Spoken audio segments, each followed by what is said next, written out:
ब्रेकनंतर बातमी आहे चंद्रपुरातून। चंद्रपूरमध्ये मतदानाला अवघे काही तास शिल्लक असताना बोगस पट्टे वाटपाचा मोठा घोटाळा समोर आलाय।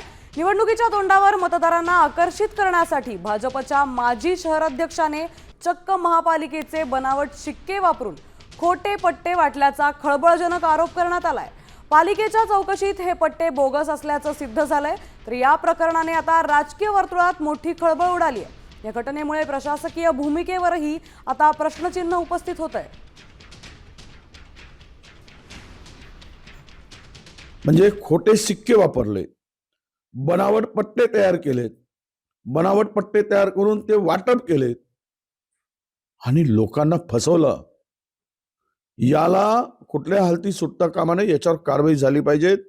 फौजदारी स्वरूपाची कारवाई झाली पाहिजे। मतदानासाठी निवडणूक जिंकण्यासाठी भोळ्या बाबळ्या गरीब जनतेला फसवतात तुम्ही, त्यांच्या भावनेशी खेळतात। यांना जोपर्यंत फौजदारी स्वरूपाचे गुन्हे दाखल होऊन यांना अटक होत नाही तोपर्यंत आम्ही आता स्वस्थ बसणार नाही।